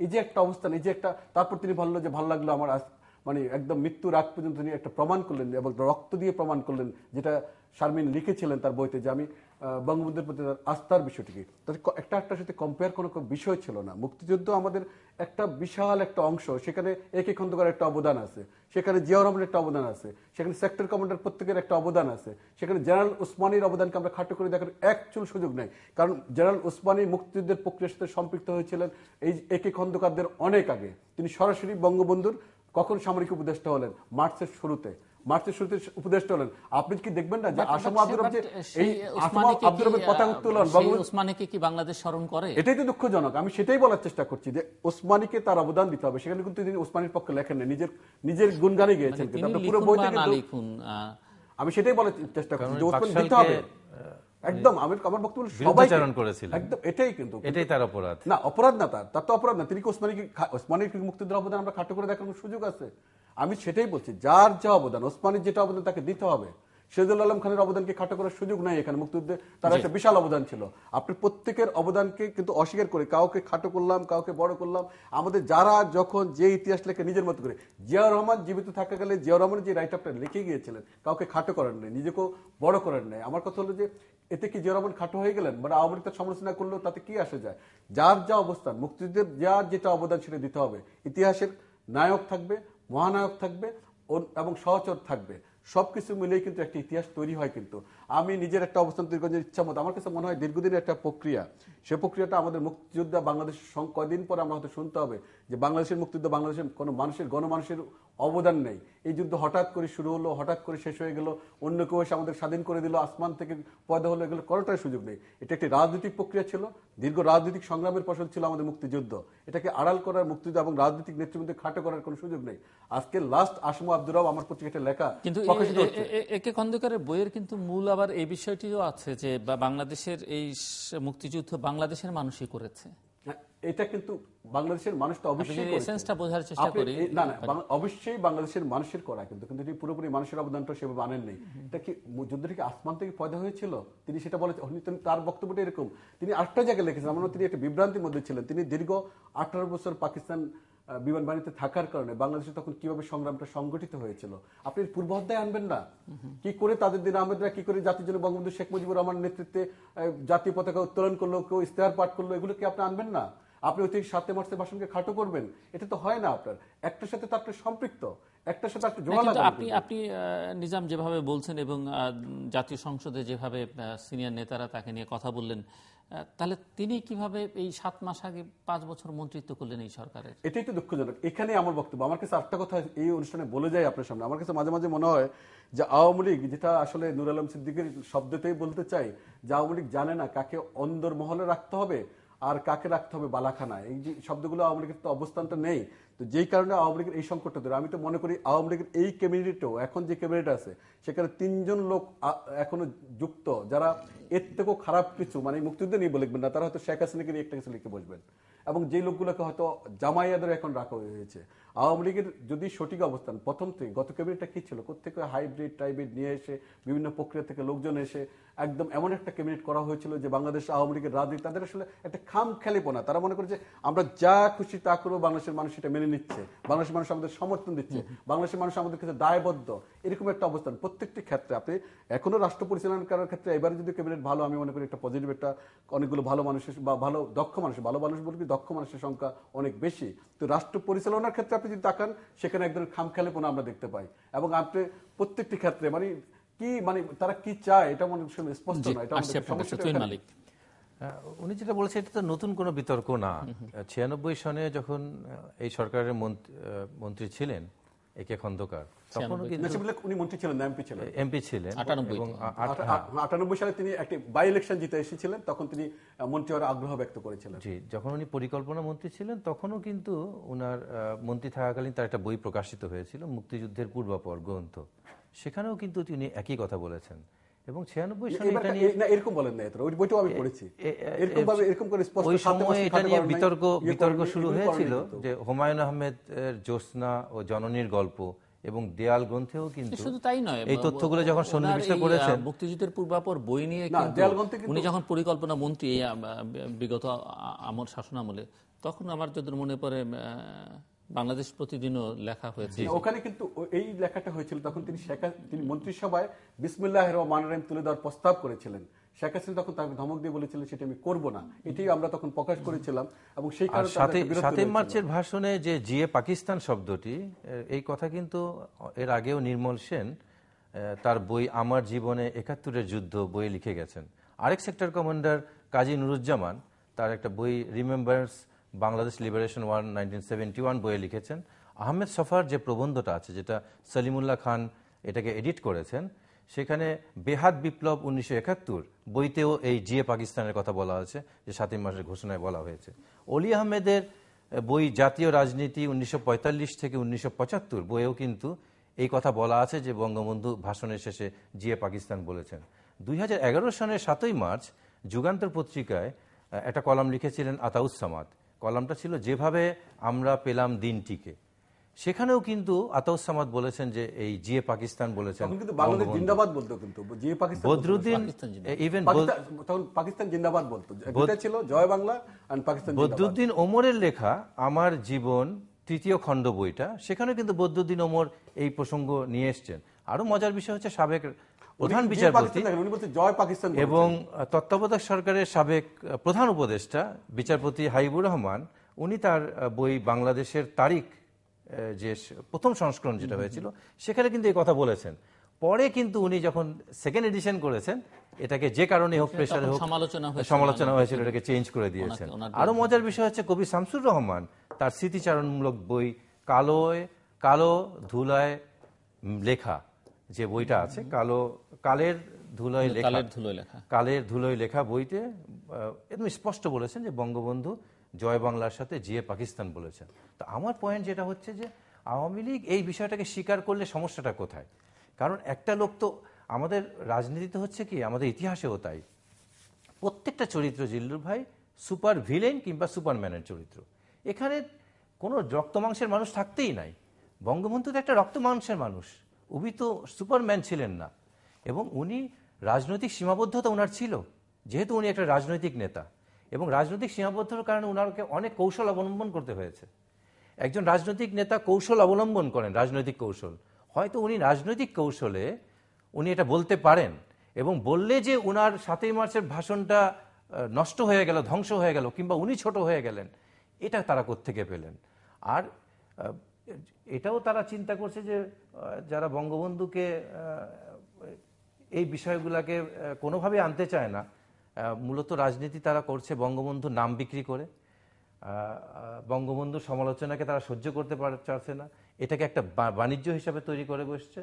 এবং তারা শুধু বঙ্গবন্ধুকে 7ই মার্চের ভাষণ আর মুজিব কোর্টের মধ্যে সীমাবদ্ধ রাখতে চাচ্ছে। এর বাইরে যে একটা নেতা এটা বললে সে তো কোনোভাবে খাটো হতে পারে না, তাকে আমরা খাটো করছি কেন? কারণ আওয়ামী লীগের ফর্মুলায় এখন যেটা চলছে যে কোনোভাবে যদি আপনি মুক্তিযুদ্ধের কোনো জায়গায় যদি আপনি বিতর্ক সৃষ্টি করতে পারেন, কিংবা আওয়ামী লীগের বিরুদ্ধে, আওয়ামী লীগ যে নীতিতে বিশ্বাস করে তার বিরুদ্ধে যদি কেউ সমালোচনা করে, তাহলে সে দেশদ্রোহী এবং রাজাকার। তাহলে তারা এটাকে এমন পর্যায়ে নিয়ে এসছে যে বঙ্গবন্ধুকে এই জিনিসটাও তারা স্বীকার করতে বিব্রত বোধ করছে, এই কারণে যে তারা দুটো কারণ মনে করছে। যে এটাতে হয়তো বঙ্গবন্ধুকে তারা মনে করছে খাটো হয়ে যাবে, তাতে জিয়াউর রহমান হয়তো উঠে আসতে পারে, তার মর্যাদাটা বাড়বে। দ্বিতীয়ত হচ্ছে যে জামাতে ইসলাম তো সে সময়ে পাকিস্তানের অখণ্ডতা চেয়েছিল, সেই কারণে জামাতে ইসলামের বিচার হচ্ছে।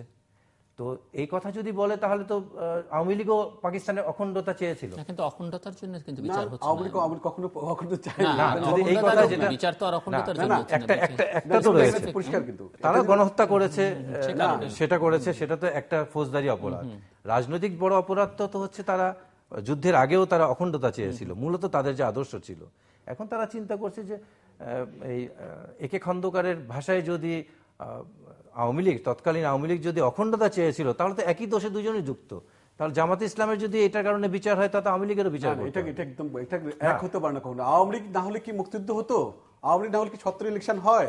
আওয়ামী লীগ না হলে কি ৭১ স্বাধীনতা অর্জন হয়? আপনি দেখেন সেই সময় আপনি যারা মঞ্চে ছিল, আসমা আব্দুর রব, আজকে আমার পত্রিকাটা লেখা ছাপা হচ্ছে, আসমা আব্দুর রব স্পষ্ট করে লিখেছেন যে সেই সময় মুক্তিযুদ্ধে তারা যখন জাতীয় পতাকা উত্তোলন করেন, বঙ্গবন্ধুর হাতে তিনি ৩২ নম্বর গিয়ে জাতীয় পতাকা হস্তান্তর করলেন। কোন দেশের পতাকা হস্তান্তর করেছিলেন সেই সময়? ছাত্রলীগ কি বঙ্গবন্ধুর নির্দেশের বাইরে ছিল? ছাত্রলীগ কি করে সেই নির্দেশ পালন করলেন? স্বাধীনতার ইশতেহারকে কি আমরা ধরবো না যে স্বাধীনতার ইশতেহার একটা পাঠ করা হলো? স্বাধীন বাংলা ছাত্র সংগ্রাম পরিষদ নেতা আজকেও রব আমার কাগজে ছাপা হচ্ছে, সেই সময় নেতা একজন ছিলেন বঙ্গবন্ধু। রব তো এখন আওয়ামী লীগ করেন না, সবচেয়ে কড়া সমালোচক আওয়ামী লীগের। কিন্তু কেউ কিন্তু আওয়ামী লীগ করেন না, কিন্তু এরা ইতিহাসের অংশ। যারা সেই সময় এই ইতিহাসকে যদি আমরা মানে নাক বলি, আমরা যেটা খুব এটা ভয়াবহ অবস্থা, সেই সময় কিন্তু পাকিস্তান জিন্দাবাদ স্লোগান খন্দকারের বইতে আছে, তিনি খন্দকার তো সেই সময় ৭ই মার্চের ভাষণে ছিলেন না। আমি বলছি সেই সময় যারা ছিলেন, আওয়ামী লীগ, অন্যান্য রাজনৈতিক দল, কমিউনিস্ট পার্টি, তারা যুদ্ধে অংশগ্রহণ করুক, সেটা করতে দিতে চায়নি না। সেটা অন্য একটা বিতর্ক। কিন্তু আপনি ধরেন যে পাকিস্তানের সঙ্গে আওয়ামী লীগ সেই সময় পাকিস্তান চেয়েছিল, আর আওয়ামী লীগ আসলে বাংলাদেশ স্বাধীন হয় কি করে? আওয়ামী লীগ পরবর্তী ভুল করেছিল। ৭২ সাল থেকে আপনি ৭৫ আসেন, আওয়ামী লীগ হাজার ভুল আছে। আওয়ামী লীগ এখন রাষ্ট্র পরিচালনার ক্ষেত্রে হাজার ভুল করছে বাংলাদেশ আওয়ামী লীগ, কোন ভুলের কোনো শেষ নেই। কিন্তু সেটা একটি অংশ। কিন্তু মুক্তিযুদ্ধ এবং আওয়ামী লীগ একটির সাথে গভীরভাবে সম্পৃক্ত।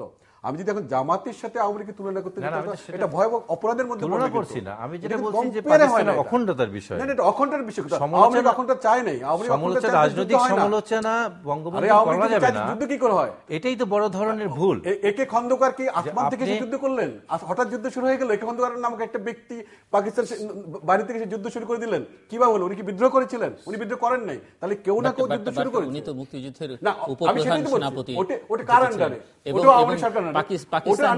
পাকিস্তান আমি বলছি সামরিক বাহিনী, নো ডাউট, সেনাবাহিনী নো ডাউট, কিন্তু যখন আত্মসমর্পণ করে কোনো তিনি সমস্যা কিন্তু নেই। বাংলাদেশের তাকে নেতৃত্ব কোথা থেকে দিয়েছেন, আনা হলো? প্রতিনিধিত্ব তাকে করেছেন। কোথা থেকে আনা হলো? আপনি যেখান বুঝতে থেকে পারছেন? আনা হলো। না, মুজিবনগর সরকার কারা গঠন যেখান থেকে করেছিল? আনা হলো। না, মুজিবনগর সরকার যারা করেছিলেন তারা কারা ছিলেন? তারা কি আওয়ামী লীগ নেতা ছিলেন না? আমরা ইতিহাসকে অস্বীকার করবো কোথা থেকে করে? মুজিবনগর সরকার কাদের? আওয়ামী লীগের। যে মুজিবনগর সরকার নিয়ে একে খন্দকার বলেন, তিনি যে মুজিবনগর সরকারের আন্ডারে তিনি উপপ্রধান ছিলেন এবং সেই জায়গাটা আমি সেই জায়গাটা সেটা অস্বীকার করার সুযোগ নাই। কিন্তু ইতিহাসের এই অধ্যায়টাকে একদম কোন রকম ভাবে ৭১ প্রশ্নে আওয়ামী লীগ প্রশ্নে অন্য কোন সব ব্যাপার আওয়ামী লীগ হাজার ভুল এখন আছে, তো তখনকার আওয়ামী লীগ একটা সেটা অন্য জিনিস না। বঙ্গবন্ধুকে নিয়ে তো ব্যক্তি বঙ্গবন্ধু, রাষ্ট্রনায়ক বঙ্গবন্ধু নিয়ে, উনি তো এত বড় অবিংশবাদী নেতা, উনাকে নিয়ে যদি সমালোচনা করাও হয় বঙ্গবন্ধু ছোট হবেন না, কোন অংশে তাকে ছোট করা যাবে না। দুটো বিষয় রয়ে গেছে। স্বাধীনতা পূর্ববর্তী সময়ে স্বাধীনতা ঘোষণা প্রদানে সিদ্ধান্ত গ্রহণের ক্ষেত্রে বঙ্গবন্ধুর যদি কোনো বিলম্বতা থাকে কিংবা কোনো ল্যাপস থাকে এবং বা কোনো কৌশল থাকে কিংবা স্বাধীনতা পরবর্তী সময়ে রাষ্ট্রনায়ক হিসেবে ওনার যদি কোনো প্রশাসনিক ব্যর্থতা থাকে, এই সমালোচনা করা যাবে না। গণতান্ত্রিক রাষ্ট্রের তা অবাস্তব, কারণ সংবিধান আমাকে এই স্বাধীনতা দিয়েছে। একটা নাগরিকের মৌলিক অধিকার রয়েছে সমালোচনা করার। ইভেন বঙ্গবন্ধু পঞ্চদশ সংশোধনীর পরে কিন্তু বেশ কিছু রেস্ট্রিকশন করে দিয়েছে। ওটা অদ্ভুত দেশ না যে বঙ্গবন্ধুর ছবি টাঙানো তাকে বাধ্যতামূলক করে দেওয়া হয়েছে সংবিধানের মধ্যেই। এই যে বঙ্গবন্ধুকে এত খাটো করে নিয়ে আসা হয়েছে, যে দেশ যার মাধ্যমে জন্ম হয়েছে, যিনি রাষ্ট্রের পিতা, তার জন্য ১ টাকার কয়েনেও তার ছবি দিতে হবে। এটা কিরকম মানসিকতা? যে আমি ধরেন এরকম একটা কথা বলা হয় যে এক লোক আরিচা থেকে আসছে বঙ্গবন্ধু সেতু দিয়ে, সে অ্যাক্সিডেন্ট করলো, বঙ্গবন্ধু মেডিকেল কলেজে ভর্তি হলো। তার যাওয়ার কথা ছিল বঙ্গবন্ধু স্টেডিয়ামে বঙ্গবন্ধু গোল্ড কাপ ফুটবল খেলা দেখতে। সে যেতে পারলো না, শুনলো যে না, শেখ রাসেল শেখ জামালের মধ্যে খেলা হচ্ছে, শেখ রাসেল জয়ী হয়ে গেল। এখন সে সুস্থ হয়ে যখন বেরোবে, বিল দিতে গেল বঙ্গবন্ধু মেডিকেল কলেজে, ওই বঙ্গবন্ধুর ছবি সম্বন্ধ নোট দিয়ে সে বিল দিল, ৫০ পয়সা ভাঙতি, সেই কয়েনেও বঙ্গবন্ধুর ছবি। এই যে বঙ্গবন্ধুকে এত নিচে নামিয়ে আনা, সর্বক্ষেত্রে বঙ্গবন্ধু, এ তো বঙ্গবন্ধুকে অবমাননা করা হচ্ছে। যে একটা যিনি দেশ তৈরি করেছেন, উনি একটা দোকান তৈরি করবেন, দোকান ওনার নামে হবে, একটা রাস্তা ওনার নামে হবে, এটা তো ওনাকে ছোট করা। আর যে বিষয়টা হচ্ছে যে এই যে আওয়ামী লীগের ভিন্ন মতকে সহ্য না করতে পারা এবং এটাকে লুকিয়ে ফেলা, এই জিনিসকে লুকানোর মধ্যে একটা ভয়ঙ্কর খেলা হবে। কারণ যারা সেদিন রেসকোর্সের বক্তৃতাটা শুনেছিলেন তাদের অনেকেই কিন্তু জীবিত আছেন, এবং যারা রেসকোর্স ময়দানে ৭ই মার্চে ছিলেন এর মধ্যেও কিন্তু অনেকে জীবিত আছেন। এখন এই রেকর্ডগুলা হয়তো আমাদের বন্দিপ্রতিম দেশ ভারত কিংবা যুক্তরাষ্ট্রের কাছে এই টেপটা রয়ে গেছে যে উনি জিয়ে পাকিস্তান বলেছেন কিনা। এবং আজকেই আমি একটা অনলাইন পত্রিকায় দেখলাম যে আমেরিকান ওদের যে library of national Congress, American library of national কংগ্রেসে কিন্তু এই ভাষণের টেপটা রয়ে গেছে। আমেরিকার কোনো কিছু বর্তমান সরকারের আমলে গ্রহণযোগ্য হবে না বলছি। যদি ভবিষ্যতে বিবেচনার মধ্যে, যদি ভবিষ্যতে যেভাবে ডিনাই করা হচ্ছে, যদি ভবিষ্যতে এই টেপ বের হওয়া দরকার, আমি মনে করি সেরকম না, কিন্তু সেটি আমেরিকা যদি বের হয়ে আমেরিকা কিংবা ভারত যে কোনো দেশে বের করতে পারে, কিন্তু দুটি বিষয়, তখন তো জাতি হিসেবে আমরা লজ্জা পাবো। এই জিনিস বললে জয় পাকিস্তান, ডক্টর তুহিন মালিক বলছেন জিও পাকিস্তান, আর একে খন্দকার বলেছেন জয় পাকিস্তান বলেছেন, দুটোর মধ্যে পার্থক্য আছে। তো আসমা আব্দুর রব কিংবা নুর আলম সিদ্দিক কিংবা তোফায়েল আহমেদ, যারা মুক্তিযুদ্ধের কিংবদন্তি, যারা মঞ্চে ছিলেন বঙ্গবন্ধুর পাশে, তারা বলছেন কিন্তু সেখানে এই ধরনের কোনো বক্তব্য রাখেননি। এবং যেটাতে হিসাব করতে হবে, মানে ইতিহাসটাকে তো ধরেন একটা পার্ট, তারাও তো জীবিত, এখনো তো নুর আলম সিদ্দিক মারা যান নাই, হয়তো কদিন পরে কি দাঁড়ায়, আমরা তো তাদের দীর্ঘ সুস্থতা কামনা করি। আপনি এখনো আসমা আব্দুর রব মারা যান নাই, শাহজাহান সিরাজের অবস্থা সঙ্গী, তিনি কখনো। তবে নিজাম, আপনি কি বিশ্বাস করেন, আমি আপনাকেও জিজ্ঞেস করি ডক্টর তুহিন মালিককে, যারা এই ইতিহাসের সঙ্গে সংশ্লিষ্ট, whoever he or she is, তারা যে খুব নির্মোহভাবে নিরাসক্তভাবে ইতিহাসের এই তথ্যপাত্রগুলো হাজির করছেন বা দিচ্ছেন, আপনি কি মনে করেন একই খন্দকার সব সঠিকভাবে তুলে আনলেন? আমি বলিনি তো সেটা, আমি বলছি কেউ কি দিচ্ছেন, সেটাই কেউ দিচ্ছেন না। সমস্যাটা আমরা এটা, আমি একটা নিজের অবস্থানকে বড় করে নিজেকে ঠিকঠাক রেখে, জিয়াউর রহমানের আমলে আমি ইভেন ব্যক্তিগত ভালো লাগা মন্দ লাগার ভিত্তিতে কাউকে তুলছেন, কাউকে নামাচ্ছেন। আপনাকে একটা কথা বলি, জিয়াউর রহমানের শাসনকালে মুক্তিযুদ্ধের যে অখণ্ড বইগুলো ছিল, যথার্থ বলেছেন, এবং এই মুক্তিযুদ্ধের সবচেয়ে নিরপেক্ষভাবে 100% নিরপেক্ষভাবে যে ইতিহাস তুলে আনা হয়েছিল জিয়াউর রহমানের শাসনকালে, আমি মনে করি বাংলাদেশ আওয়ামী লীগের উচিত ছিল সেটাকে সামনে তুলে আনা। যদি সেটা তারা তুলে আনতো আজকে এত কন্ট্রোভার্সি সৃষ্টি হতো না, এত বিতর্ক সৃষ্টি হতো না। কারণ কতগুলো বিষয়, একটা জিনিস আমি একটু ছোট্ট বলে রাখি, সেটা হলো যে বঙ্গবন্ধুর নাম যদি কয়েন থাকে সমস্যা কোথায়? যদি জর্জ ওয়াশিংটন নামে থাকতে সমস্যা না থাকে। আওয়ামী লীগ, বঙ্গবন্ধু আওয়ামী লীগের সম্পদ নয়। আওয়ামী লীগ কেন বারবার করে আওয়ামী লীগ তাদেরকে টেনে নিয়ে যাচ্ছে এবং বঙ্গবন্ধুকে আওয়ামীকরণ করে আওয়ামী লীগ বঙ্গবন্ধুর ক্ষতি করেছে, কিন্তু লাভ করে নাই। মহাত্মা গান্ধীর নামে যদি কিংবা কাদের যদি কয়েন থাকতে পারে সমস্যা প্রস্তাব করেন যে বঙ্গবন্ধু সব জায়গায় থাকুক, না, আওয়ামী লীগের দলীয় পোস্টারে না থাকুক। না, আমি তো সেটাই চাই। আওয়ামী লীগ তাদের উচিত হলো কি, আওয়ামী লীগের উচিত হলো বঙ্গবন্ধুকে তাদের দলীয় পোস্টার থেকে তুলে দেওয়া, বা সবার সম্পদ হবে। বঙ্গবন্ধু শুধু আওয়ামী লীগের সম্পদ হবে কেন? বঙ্গবন্ধু বাংলাদেশের সম্পদ। বাংলাদেশ আর বঙ্গবন্ধু একটার সাথে গভীরভাবে সম্পৃক্ত, দুটোকে আলাদা করার কোনো সুযোগই নাই। কিন্তু মুক্তিযুদ্ধ, বঙ্গবন্ধু, বাংলাদেশ একটা সব অবিচ্ছেদ্য অংশ আমাদের। তুই মালিক শেষ করতে হবে আমাকে খুব সংক্ষেপে, যদি 1-1.5 মিনিট আপনি শেষ করে দেন, তারপর আমি যেটা বলছি যে আমাদের মুক্তিযুদ্ধ বলেন, স্বাধীনতা আন্দোলন বলেন, কিংবা এই স্বাধীন বাংলাদেশ বলেন, এটা কিন্তু কোনো একক ব্যক্তি কিংবা একক দলের সম্পত্তি নয়। এটা সবসময় সবাইকে মনে রাখতে হবে। এবং এটা একক কারো স্বীকৃতিরও বিষয় নয় যে একজন স্বীকৃতি দিলেই এই দেশ স্বীকৃত হলো। বাট আওয়ামী লীগের নেতৃত্বে যুদ্ধ হয়েছে, সেটি স্বীকার করতেও বোধহয় কোনো অসুবিধা থাকার কথা না। আওয়ামী লীগের নেতৃত্বে তো হয়েছে, এটা স্বীকারের কোনো অসুবিধা নেই। সমস্যাটা হচ্ছে আওয়ামী লীগ, বঙ্গবন্ধু তার একদিনে বঙ্গবন্ধু হননি। বঙ্গবন্ধুর পেছনে যারা ছিলেন, তাজউদ্দিন, চার নেতা, আসম রব, বঙ্গবীর কাদের সিদ্দিকী, নূর আলম সিদ্দিকী, তারা, তোফায়েল আহমেদ, সবাইকে নিয়েই তো বঙ্গবন্ধু হয়েছেন। এখন সবাইকে বাদ দিয়ে যদি আপনি এক জায়গায় কনসেন্ট্রেট করেন, তাহলে কিন্তু ইতিহাসের এই ইতিহাস নিয়ে কিন্তু ঝামেলাটা বাঁধে। তারা কিন্তু এই নামগুলো কিন্তু বঙ্গবন্ধুকে তারা বলে যে তারা বললো যে আমরা বঙ্গবন্ধুর জন্যই নির্দেশ পালন করেছিলাম, তারা কিন্তু এখনো বলেন সব কয়জনই।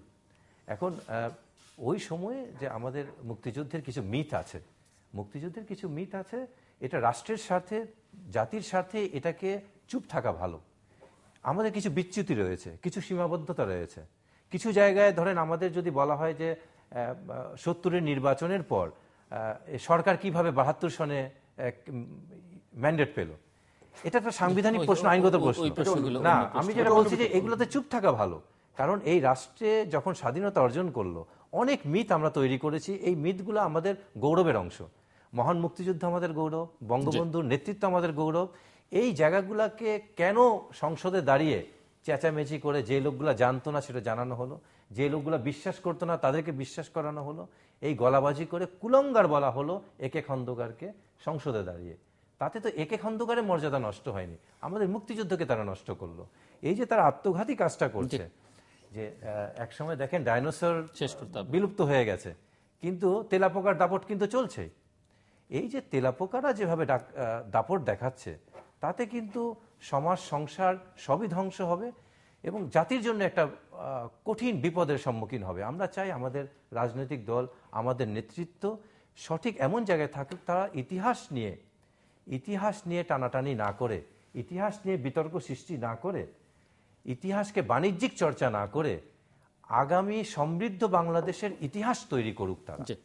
খুব সংক্ষেপে একটা হলো যে মৌলানা ভাসানী 1971 সালে যখন মুক্তিযুদ্ধ সংগঠিত হয়, তখন কিন্তু যখন সরকার গঠন প্রশ্ন আসলো, তখন কমিউনিস্টরা দাবি জানিয়েছিল সেই সময় যে আমরা সবাই মিলে সম্মিলিত সরকার করব। মৌলানা ভাসানী একটা কথা বললেন যে যুদ্ধে জয়ী হলো মুজিবুরের দল, সুতরাং সরকার গঠন করবে তারা। সেভাবে কিন্তু মুজিবনগর সরকার গঠন হয় এবং মুজিবনগর সরকারের অধীনে যুদ্ধ করেছিলেন যে আমাদের শ্রদ্ধেয় একে খন্দকার সাহেব। আমি একে খন্দকার মুক্তিযুদ্ধের অবদান কিন্তু এক চুলো কম আছে বলে আমি মনে করি না। তিনি মুক্তিযুদ্ধের একজন অন্যতম আমাদের মহানায়কদের একজন এবং তিনি পজিটিভ একটা রোল প্লে করেছিলেন। মুক্তিযুদ্ধ আমাদের জাতীয় জীবনের একটা শ্রেষ্ঠ অর্জন কিন্তু, এবং সে অর্জনটা কিভাবে সংগঠিত হয়েছিল? হঠাৎ করে আসমান থেকে এসে একে খন্দকার, জিয়াউর রহমান কিংবা কর্নেল তায়ের থেকে শুরু করে কেউ যুদ্ধটা শুরু করেনি। যুদ্ধ শুরু করার জন্য একটা দীর্ঘ প্রক্রিয়ার মধ্যে, যদি তারও আগে এইসব সেনা কর্মকর্তাদের আগে যার নাম উঠে আসে তিনি হলেন জেনারেল ওসমানী। জেনারেল ওসমানী যখন বঙ্গবন্ধুর সামরিক উপদেষ্টার দায়িত্ব নিলেন, সেটা কি ছিল? আগরতলা ষড়যন্ত্র মামলা কখন হয়েছিল? আগরতলা ষড়যন্ত্র মামলা তখন হয়েছিল যে পাকিস্তানের বিরুদ্ধে বঙ্গবন্ধু একটি আলাদা অবস্থান গ্রহণ করেছিলেন এবং সেই প্রক্রিয়া তিনি আগরতলা গিয়েছিলেন, তাদের সমর্থন চেয়েছিলেন। তো যথাযথভাবে ইন্দিরা গান্ধীর লোকজন না আসার কারণে সেটা ভালোভাবে হয়নি বলে সেই যুদ্ধ হয়নি। আমি সে বলছি এই কারণে যে বাংলাদেশের ইতিহাসটাকে আমরা ম্লান করার সুযোগ নেই।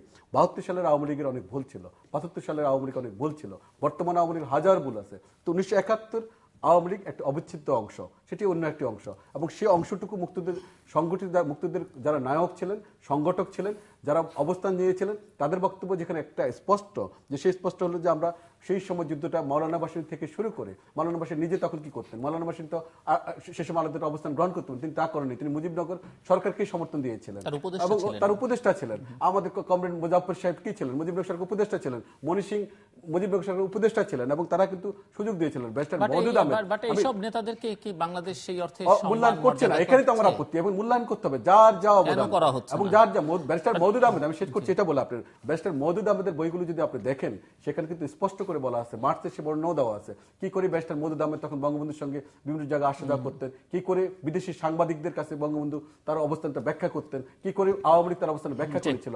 সেই ইতিহাসের অংশটুকু থেকে বলছি যে ইতিহাসকে তার গতিতেই চলতে দিতে হবে, ইতিহাসে যার যা অবদান তা দিতে হবে, কিন্তু কাউকে খাটো করে নয়, বঙ্গবন্ধুকে খাটো করে কিংবা রাজনীতিবিদদেরকে খাটো করে কোনো ইতিহাস তৈরি হতে পারবে না। ইতিহাসটা হবে সবাইকে নিয়েই হতে হবে এবং দীর্ঘ ধারাবাহিক প্রক্রিয়া। হুইসেল বাজিয়েছে আর যুদ্ধ শুরু হয়ে গেছে, হ্যাঁ অবশ্যই। এবং শেখ মুজিবুর রহমানকেও কিন্তু মওদুদের যে বইটির কথা আপনি বলেন সেটা একটা ইতিহাসের অংশ কিন্তু, এবং সেখানে কেউ কিন্তু খাটো করেন। আমি সেটা বললাম, জিয়াউর রহমানও খাটো করেন বঙ্গবন্ধুকে। ইতিহাসে কাউকে খাটো করে বড় হওয়ার সুযোগ নাই। ইতিহাসের সঠিক ইতিহাস এইভাবে বিতর্কের মধ্যে দিয়ে উঠে আসবে বলে আমরা সেটাই মনে করি। দর্শক, অনুষ্ঠানের শেষ প্রান্তে তোমাদের সম্পর্কে আপনারা লিখতে পারেন, লিখবার ঠিকানা জানেন আপনারা, এবং ইমেইলে, SMS এর মাধ্যমে, ইন্টারনেটে আমাদের অফিসিয়াল ওয়েবসাইট এবং সোশ্যাল নেটওয়ার্কগুলোতে যেসব পেজ রয়েছে সেসব পেজে আপনাদের মতামত রাখতে পারেন। আর আপনাদের মতামতই আমাদের অনুষ্ঠান তৃতীয় মাত্রা আপনি দেখতে পাবেন না প্রতি বৃহস্পতিবার এবং শুক্রবার বাংলাদেশ আমার দুটোই, বুধবার দুপুর 11:30 এবং শুক্রবার দুপুর 1টা 5 মিনিটে দেখবার আমন্ত্রণ রইল। ডক্টর তুহিন মাদিক এবং নঈম নিজাম, অসংখ্য ধন্যবাদ আপনার দুজনকেই। দর্শক মণ্ডলী, আমার দুই অতিথি নানা বিষয় নিয়ে কথা বলছিলেন এই অনুষ্ঠানে। আজকে যারা কথা বলেন, অন্যান্য সময় যারা কথা বলেন, বিভিন্ন পত্র পত্রিকায় যারা লেখেন, যারা বই লেখেন, সবার কথা যে সবার খুব পছন্দ হবে সেটি কোনো অবস্থাতেই ধরে নেওয়া যাবে না, এবং সব কথা যে যথাযথ তথ্য উপাত্তের ভিত্তিতে হচ্ছে তাও ধরে নেওয়া যাবে না। তবে এই ধরনের আলোচনা, লেখালেখি থেকে ভাবনার এবং ইতিহাসকে শুদ্ধ জায়গায় নিয়ে যাওয়ার জন্য যথেষ্ট পরিমাণে উপাদান আছে, এবং বিষয়গুলোকে সেভাবে ইতিবাচকভাবে দেখতে হবে, এবং গণতন্ত্রের সমালোচনা সহ্য করবার মতো মানসিকতাটা থাকতে হবে, না হলে গণতন্ত্র কিন্তু থাকে না, গণতন্ত্রের সম্মান মর্যাদা কিন্তু তাতে ক্ষুণ্ণ হয়। আমরা আশা করব যারা লিখেছেন, যারা আলোচনা করছেন, তার সঙ্গে অনেকেই হয়তো ভিন্ন মত পোষণ করবেন, কিন্তু সেগুলো যুক্তিগ্রাহ্যভাবে তথ্য উপাত্ত দিয়ে কিন্তু কাউন্টার করা উচিত। কাউকে বকাবকি করে, গালিগালাজ করে কিন্তু এই সমস্যার সমাধান হবে না, বরং তাতে পুরো পরিস্থিতি আরও ঘোলাটে হতে থাকবে, বিষয়গুলো আরও তেতো হতে থাকবে, এবং ক্রিয়ার প্রতিক্রিয়া হিসেবে আরও নেতিবাচক অনেক জিনিস হয়তো বেরিয়ে আসবে। তার মধ্যে হয়তো কোনোটা সত্য থাকবে, কোনোটা অসত্য হবে, কিন্তু মূল কথা যেটি আলোচনায় এখানে বেরিয়ে এসছে, যে যেগুলোকে আমরা গৌরব গাথা হিসেবে, মিথ হিসেবে বিবেচনায় নিয়েছি, সেগুলোকে সেভাবেই রাখি। এগুলো নিয়ে বেশি অপ্রয়োজনীয় চর্চা করলে হয়তো তার সম্মান ক্ষুণ্ণ হবে, অনেক সত্য উদ্ঘাটিত হবে যেখানে মিথ আর মিথ থাকবে না। দর্শক, আমাদের সাথে থাকবার জন্য অসংখ্য ধন্যবাদ, আপনাদের সবার জন্য শুভকামনা।